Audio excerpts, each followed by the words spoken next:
If you've been on my channel recently, you've probably noticed I've been doing a couple of videos discussing the recent murder that occurred at the old Marshall High School in southeast Portland on the fringe of the Lentz neighborhood. And I've been kind of just clogging my video output with update videos on that. And this is a piece that I'm doing that's definitely much more in depth in terms of returning to the site, conjoining the numerous thoughts I've had in my head about this thing since it's occurred. It is still an unsolved crime, and I still know only what the general public can know, which isn't much. So there's going to be a lot of speculation, theorizing, which I make abundantly clear in the video. So obviously I'm not claiming to be solving the crime or anywhere near solving the crime. It just happened really close to me, and it is unfortunate, and it saddens me that this particular crime is now pushing 2 weeks since it's happened, and it still hasn't been solved. The police don't really seem to have a whole lot of leads coming in. This may have been something that happened in the middle of the night, which means most people were asleep and nobody saw anything. All we can hope for when all is said and done, that there will be a resolution to this at some point. And to those of you that think I'm spending a little too much time on this project, well, a human being's life was taken and it's my channel, so there you go. Anyway, I now bring to you an unsolved murder in Portland.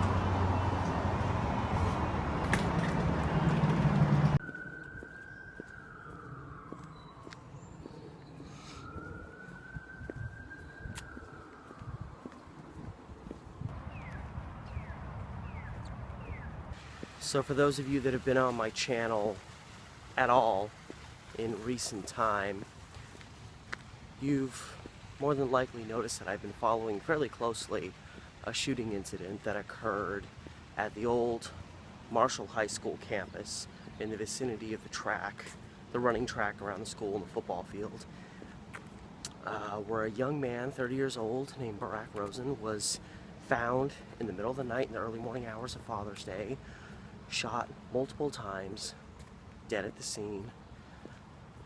And I've been following it really closely, not just because it's in close proximity to where I work, not just because I get so easily hooked into unsolved crimes,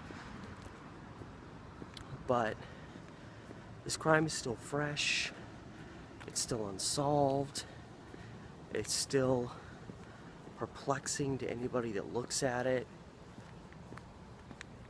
And, you know, because of a mix of things, those included, I've just felt pulled in and compelled to just try my best to look at it with what little I have to work with.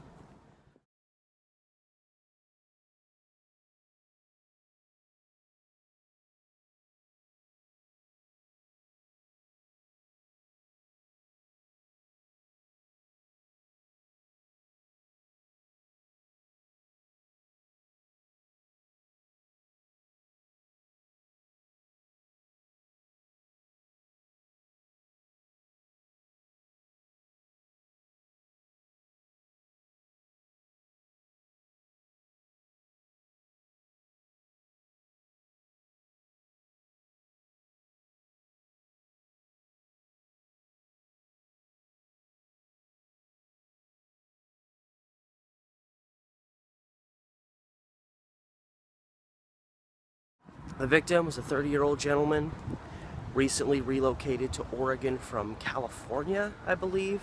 He settled down in Portland in December of 2017, had only been in the Portland area for about 6 months. He wasn't from the area, which means he probably, when he moved here, he was just a new guy. He didn't live here very long. You know, he may have not had a lot of people that were very close to him once he moved here. Meaning, I mean, the only reason I even heard about this crime was because someone posted a link about it on Facebook. That's honestly how I found out about it. Had that person not posted that link, I may have not even heard about this. You know, there's so many random crimes, and there's so much going on in our lives that you don't know about this stuff, usually, even if it happens right under your nose, unless you stumble onto it. I mean, you know, I somewhat follow Portland crime, and I could have totally missed this one. So, you can't say or imply that everybody who knows this guy, you know, he could have had a bunch of acquaintances who met him once or twice, that if they didn't stumble onto it on the news, if nobody posted it in a social media outlet they follow, they may, even today, they may not even know this guy's gone. That sounds insane, but unless you're really close to someone, police aren't going to contact you. The police may not even know that you know each other. So it'd be very interesting to know how many people this guy knew, or at least how many people are known of that knew him since he moved to Portland. Maybe he talked about it with some of the people he met with his family. I don't know. You know, maybe this guy kept to himself after moving here. Maybe he was out trying to meet new people every day. We know it's a homicide, and beyond any other possibility, even though the possibility must remain, it seems pretty certain that the shooting itself happened there along the track and didn't occur elsewhere with Rosen's body being relocated. There would have been blood evidence, there would have been evidence of dragging, there would have been a lot of signs if the body had been moved.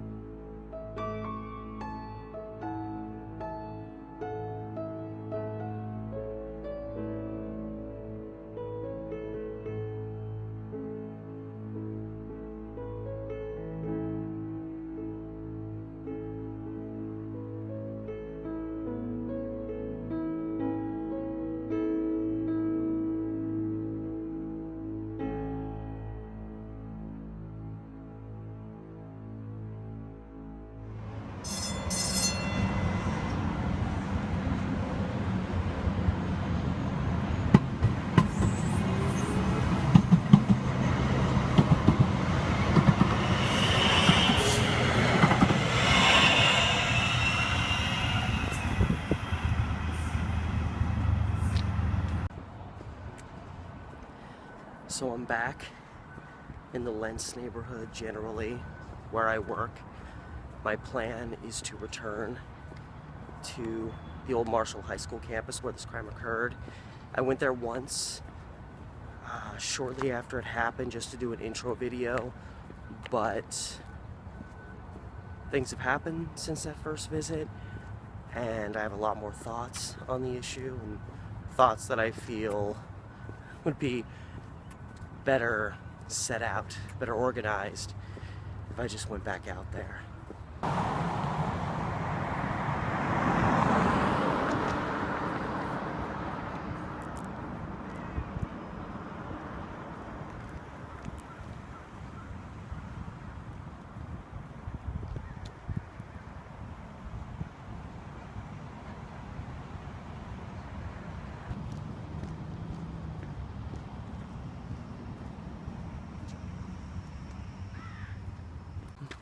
Never accessed this area in general from this side, but I kind of want to go all around it and see everything.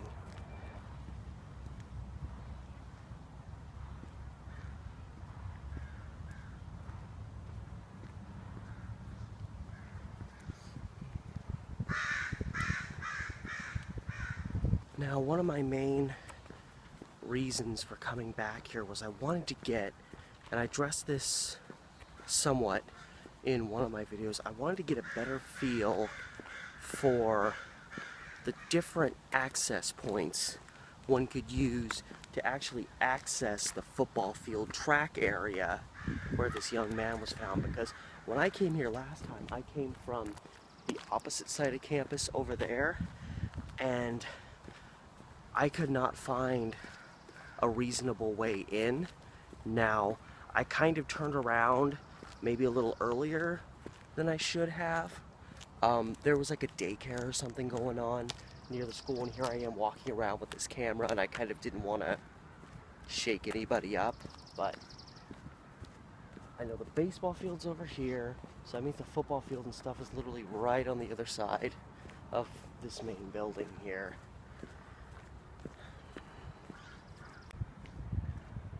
So this school has actually been closed, I think, since 2011. It sat here more or less empty for a while, and then it temporarily became the high school that Franklin High School was using, which is a little bit west of here. And they used it for like 2 years. Grant High School has been using it for this school year that just ended. They'll probably be back here next year. Both schools used it as their schools were being renovated, and in Grant's case, it's still currently being renovated. And big building right over there, that's where I work, and I'm just trying to, again, because over here you can see it's kind of blocked off because school's out of session, but this is the entryway to this big, or I guess somewhat decent sized driveway. Now, I don't know the access points to the track and the football field aside from having to hop a fence. Obviously that's a possibility, but that is something I have to save for later discussion. Right now I'm just trying to figure out the easiest way to get into this place. Here's the tennis court, which literally lines the fence with the property that my work is on, so you can't access it that way. And here, so it says participant entrance only. I don't know exactly what that's supposed to mean. Here's one of the tennis courts is open. I doubt this is the way you access it, but it seems like there's not a lot of options. It almost looks like there's a gate entrance right there, but that's just the fencing. It's kind of an optical illusion. Yeah, there's nothing in here. Here, this fence isn't too high, but it's still a pain in the ass to hop over. This is padlocked, so obviously that's inaccessible. And we're getting back towards where I was when I first came here, which I accessed it from way up over there.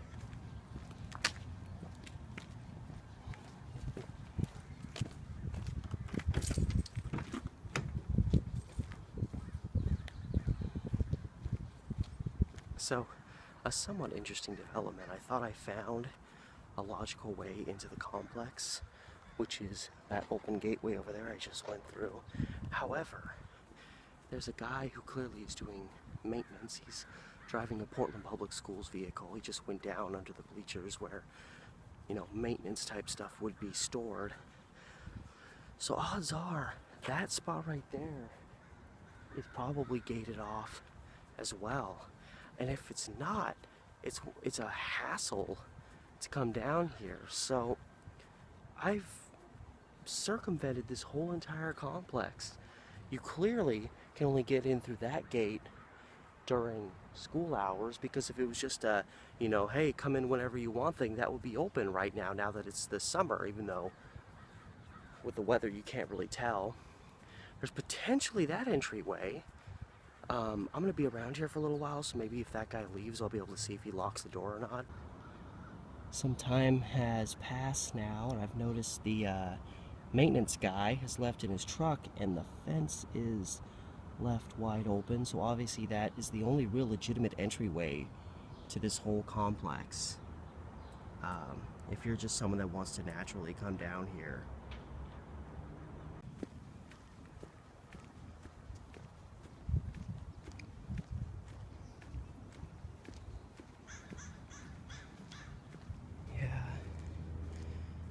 Notice, however, this is chained. There's a padlock here.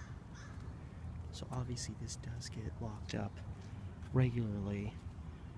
And I would most likely presume it's locked up at nighttime. You come over here, you have the tennis court, and then this fence runs all along, all the way down to the end of the field, and then it runs all the way up to the fence that goes behind the grandstands over here. And unless you hop any one of these fences, there's not really a reasonably accessible point to this building. And even if that is the one way in, it's such an obscure entrance. You would have to know this spot in particular really well to even know really how to get in here. I've worked right across the fence for years. I've walked on this field a few times, and I'm just now figuring out exactly how to even get into this place. Because the way I've always gone in is down here.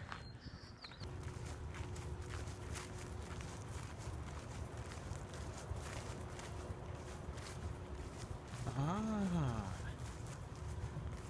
and they finally closed it off. See right here? See how it's kind of doubled up a little bit? So this is new, because as of a week ago, this was slit all the way up to about the middle here. That was slit and opened up. But I'm not here for that. I'm here to freaking get into this field, which is a nightmare to get into. Unfortunately, we got this little thing here, and it's actually a little bit more open. So I can just squeeze my way through, and I'm here. And that there was the access point I used to get in here, because when I went down the street up there, I couldn't find a way to get in. And of course, having that as an access point, obviously you would have to really know the area to even know that's there. The only reason I knew that was there is because I've walked through here to get to work several times, and you pass a spot enough times, you kind of catch it through the cracks. And I also saw students who went to school here sneaking through this thing. You are not going to know, it's hidden behind trees. You are not going to know that's there unless you know this area really, really, really well. So that's something that really baffles me. This is already such a difficult place to access. It's just so weird. Yeah, someone could hop the fence, but if that is the case, and you almost have to kind of presume that's the case, what was happening? If somebody's hopping a fence, you know, there's a couple of scenarios you can ponder. One scenario is perhaps maybe Rosen was just out late with someone he thought he could trust, his killer. They were just hanging out, pulling an all-nighter. What the hell, we're just hanging out. They decided to, you know, they're just wandering around. It's like, hey, let's go down to the field and hang out. I know me and my friend used to do that. Even after we graduated high school, it's like, hey, you want to go down to the field at, you know, our old high school? You want to go to this place and hang out? Which means they could have shown up and hopped the fence. What the hell, we're just hanging out. Maybe the person who killed him in this scenario. Again, these are obviously just theories. I'm not claiming any of these happened. You know, and then they come down to the field, they're hanging out. Maybe the guy that does this knows that this is a really hard place to escape. Obviously, it's hard enough to get into. And so he knows he's pretty much got this guy in a trap. As I walk around the track, I think back to a piece of information that was made available by this young man's family, who were discussing kind of guy he was, said he was a super chill guy, but also that he was an outdoorsman, he was an adventurer, he loved hiking and stuff. It seems unlikely, especially if you're not that type of a guy, but I remember guys that ran track in high school, guys that were outdoor camping types, they would sometimes go for runs in the middle of the night. It was just a thing. You know, maybe the night that this happened, maybe he was having a hard time sleeping and he just said, the hell with it, I'm gonna go out and just go for a walk. I've done that before. I've gone on walks at 1, 2 o'clock in the morning. It's not advisable, certain conditions, certain places, but you do it, especially if you're an outdoor type. You know, and maybe he comes down here. He's just, you know, kind of walking down the street. And he's like, oh yeah, the high school's right over there.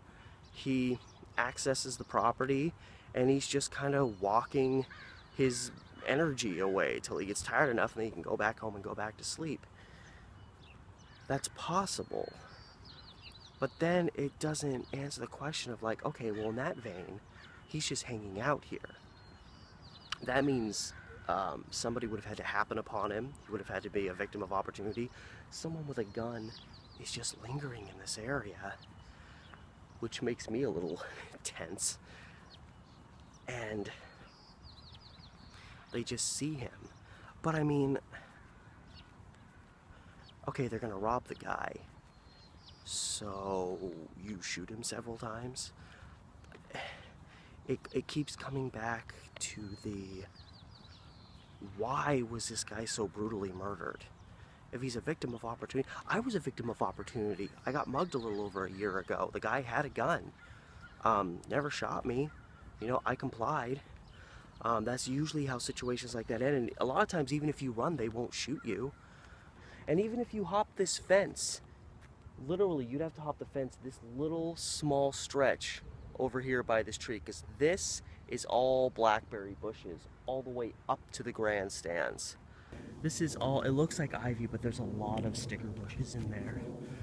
The only real way to hop the fence and get down here is through this little opening where you can see there's the fence right there, but there's still no way to squeeze through. You have to hop that fence, run through here, and get down to the field.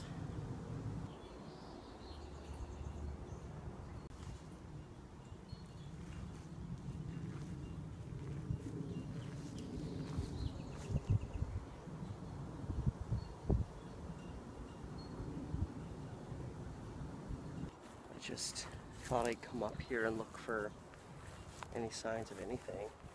Obviously, somebody hopped this fence and probably got their fingers stuck in some of this. That's happened to me before. Doubt it's related to the case. But a find.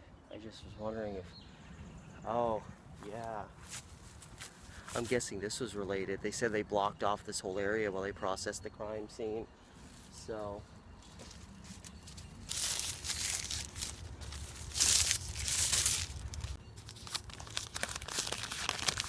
yep. Police line.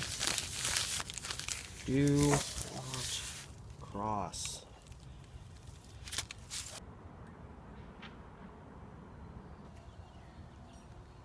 Now, if one does hop this fence and runs down here, you can see once they get through here and turn down there, this kind of hillside is an obstruction. They can run down over here, and a shooter would either have to hop the fence and chase or run over here. The problem is now is if you run from over here down onto the field and run, you are completely out in the open. And if one chooses not to shoot just from up here at a distance and hop the fence and chase him, you know, you may get a little bit of an edge on him, but you're either going to run that way, you're going to run that way, or you're going to run all the way over there. No matter which way you run, you're in the open. It's not going to take them long to jump the fence, run down, and shoot you. It comes back to the question, why would someone go to such an effort? So just to make it clear, I'm now standing in the middle of the intersection of 88th and Cora. This is Cora, this is 88th. That is the back entrance to the high school behind me with the football field literally right over here.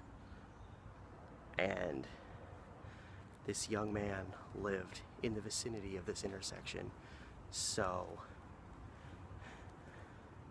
you know, you can understand how he ended up here. How he ended up here as he did.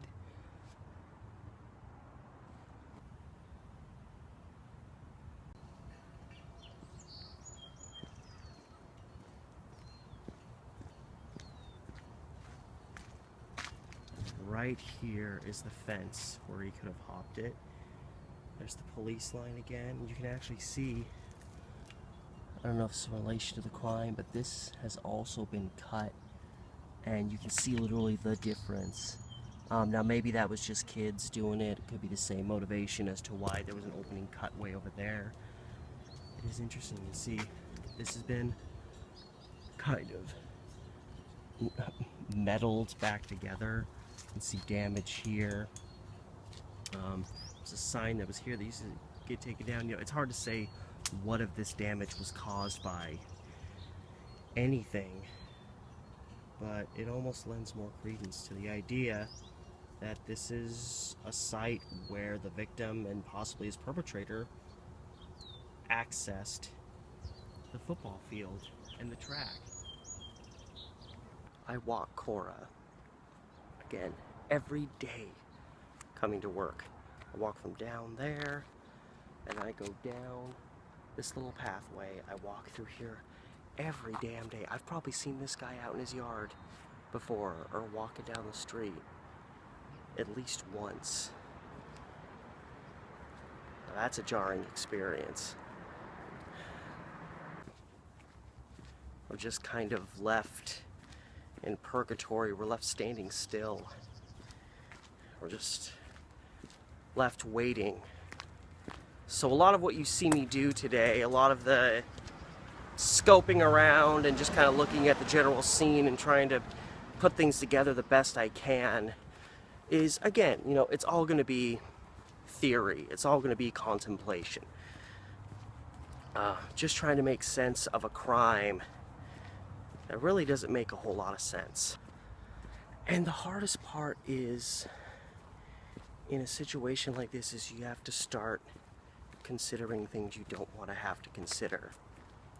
According to, it seems, anyone that knew this young gentleman, and I've seen a few pictures of him, he looks like a really chill guy. I mean, just not in general, but like actually like looking at his pictures, you know, looking at his smile and seeing if it's a real smile or if it's a smile that's hiding something, things like that. He looks like all around a pretty chill guy. That's really the best way for me to describe it. And, you know, he was an outdoorsy type, and he was just a cool guy. No one can figure out how he ended up dead on a high school track in the middle of southeast Portland.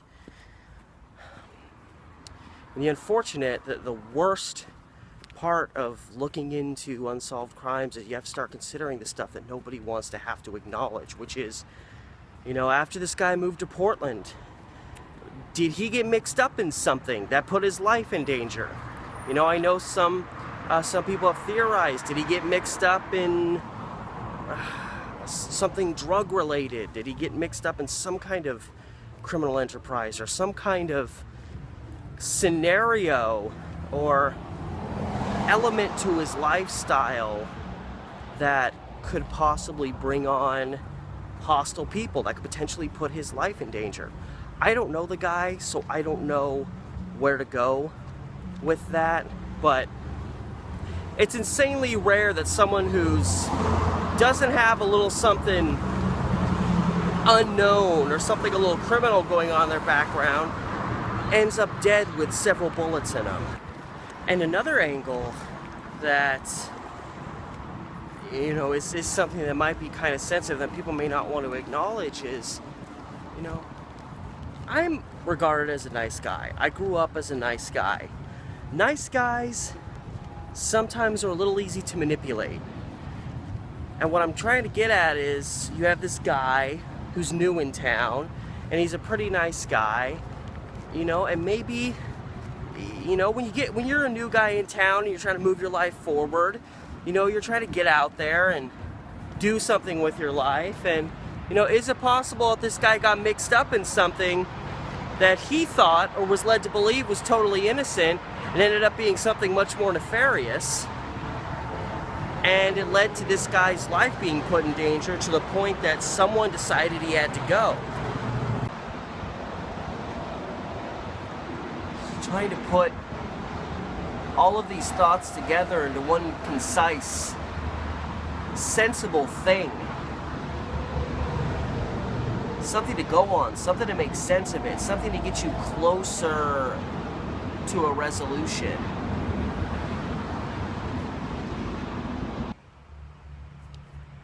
This is the thing about this case, is that no matter what way I shake it, nothing makes sense. I just now started theorizing, what if somebody he encountered who wanted him dead, for whatever reason, knew where he lived, showed up, he found out that this assailant was going to try to kill him, there's maybe a scuffle, and he maybe runs for it. But why would he run down to the school, which is a dead end? Why would he hop the fence?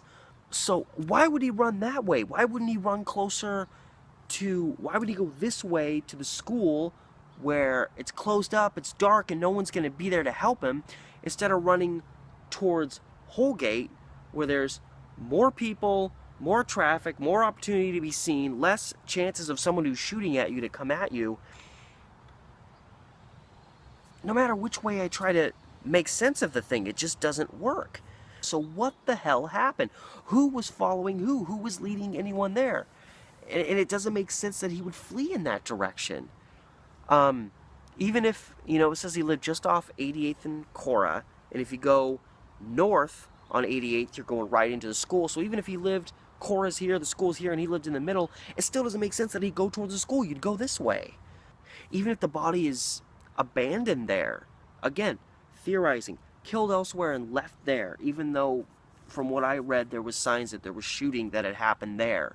But even if, maybe the guy deposits the body and then shoots some random shots to make it look like he's shooting there, there would be some evidence. And why? Why do you leave the body out in the open? Why not try to bury him in all those sticker bushes there along the grandstands? You could shove someone up into those bushes and they could go unseen for who knows how long. It's obvious nobody's maintaining those bushes. Nobody's trimming them regularly. It looks so much like it was just a shooting, boom, boom, run away. And it was such a quick thing that the shooter didn't have time to worry about the fact that they were in the open. They didn't have time to think about where to hide the body or to lead the person they were killing to a spot where they'd be more secluded. It all, being out in an open area like that, all suggests to me at least that this was a very abrupt thing. It may have been pre-planned, but it was so abrupt that it was done almost stupidly, and yet, as of right now, whoever did this is getting away with it. It's crazy.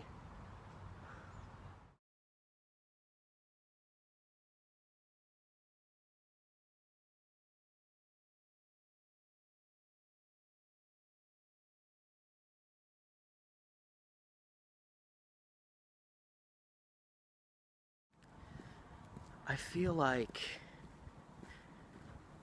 with what I know, if I had to, right now, within the first 2 weeks of the crime happening, no suspects, very little to go on, if I was to theorize what I feel happened, which is obviously subject to change as updates and further developments occur in the case, I would have to lean towards the idea that the murder victim was at the track, football field area of the school willingly. Meaning either he went there with someone or he went there on his own. Mainly, I feel like if he was being chased, someone, he knew he was going to get shot at and he was fleeing for his life. I feel like, one, he most likely, like any normal person, would have been screaming for help as he ran, which there's no reports of anybody hearing any screaming outside of the shooting that was heard around 11:30 p.m. And that just seems incredibly unlikely that he wouldn't have screamed for help. And furthermore, it doesn't make any sense if he's fleeing for his life. It doesn't make any sense to me that this guy would, instead of fleeing towards a main roadway like this, that the guy would flee into a complex scenario, such as trying to escape into a difficult to enter high school track and field at a school that nobody's at. That doesn't make any sense to me. It doesn't make any sense that he would flee there. It doesn't make any sense that anybody would hear him if he was fleeing beforehand. So if he wasn't fleeing there, if that wasn't an escape he was trying to pull off, then odds are he was there intentionally. He could have been there, you know, going for a walk around the track to get a little exercise. He could have been hanging out with somebody who he thought was a friend who turned out to be an enemy. Now, I still think, you know, or the more I think it over, the more I think, for all the stupidity of killing someone in an area with a mall close by and lots of potential residents, at the same time, you're in a fairly secluded area. You're in an area where once your deed is done, you could easily just take off and run for it. And there actually are, especially if you're willing to hop a fence, there are multiple ways to escape. You can escape back up towards Holgate. You can escape the back route that I walked in towards 92nd. You can escape onto 86th, which is another back way street. And if you have a vehicle, that makes it all the more easier to escape. So it's not completely illogical that someone would play that role. And it's difficult to believe that this young man went there on his own and then was just a victim of chance, because in cases such as that, where you're just a victim of opportunity, it's so rare that the crime that's going to be perpetrated on you is anything greater than petty crime, you know, theft, robbery.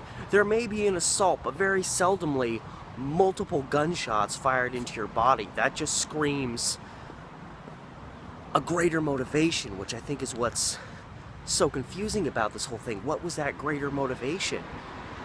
And there's the slightest potential that maybe there isn't one. So if I had to have a working theory right now, it would be that he was at that location voluntarily. He wasn't chased there. And whoever the killer was felt, obviously, that it was a location where, despite the risks, being in an open place, having residents close by, having at least some minor difficulty escaping the crime scene, that's almost as beneficial to you, with it being a crime scene, as it's harder equally for your victim to escape. So, as much as I see holes in that theory, I mean, no theory works perfectly in this case. That's what's so crazy about this. Usually there's at least one theory that's like 90-95% of the way there. And this case doesn't have one. There is a massive hole in every theory that either calls the victim's logic into question or calls the killer's logic into question. And if the biggest logical loophole for the killer is the particular space was a little out in the open, the fact that that is countered by how hard it is to get into that place,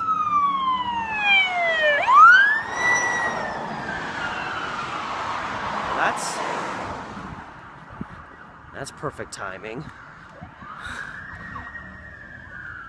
Yeah, if you counteract or counterbalance the illogical nature of shooting someone in a major open space, you have the fact that it's nighttime, less likely to be seen. To your credit, you have, geez, what's going on? You have the difficulty of somebody else getting in there. Darkness, you know, makes it harder to be seen. And you are, you know, if you're gonna criticize the logic of somebody running away, going to a place like that, as a reversal, having a place like that is kind of beneficial to a killer because it's so hard to reach and you're not on a main drag. You are actually less likely to be seen. So I honestly have to say that that's my working theory right now. I don't know whether he went there with somebody else who murdered him or he was just chanced upon and killed. I don't know if it was robbery was the initial motivation, if it was a crazed killer. There's still so many windows left open. There's still so much that you just can't explain yet. And that's the best that I have to go on. My God.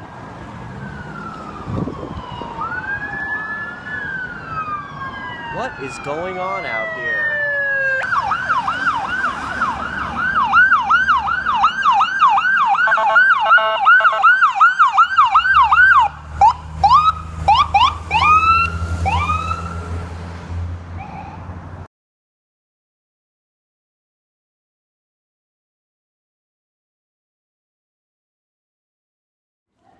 And that's gonna do it for this film excursion. I know it got a little repetitive and it was pretty long. I showed you a lot, but I really wanted to bring to you guys. I've done a few videos like this where I'm just standing there and kind of generally talking about it, but this was a real immersion. Like while I was there at the school, I was really trying to just put all possibilities into my head as I tried to, you know, figure this thing out. So thank you for watching if you actually made it all the way through that thing without saying, Jesus, I can't listen to this guy walk around and talk anymore. I really appreciate it if you made it that far. You know, I have a pure motivation in doing this. I'm not doing this to get popularity. I'm not doing this to be a cold case, you know, solver. You know, I have less than 200 subscribers, so I mean, odds are not a lot of people are going to see this. It's just, this is a tragedy, and it's a tragedy that's grabbed my attention unlike any others because of all the circumstances surrounding what happened here. So that said, I am unlikely, I don't think I'm, you know, I've slammed as much stuff on this case into my YouTube channel as I can over the last week or so, and I've gone about as far as I can with it as things currently stand. So I will continue to follow it. I will continue to check on it. I will do a follow-up video whenever any new things arise, if anything at all. And I really hope something else comes up when we figure out what happens in this case. So, all that said, thank you again for watching. Till next time, guys, this has been Steve the Amateur Historian.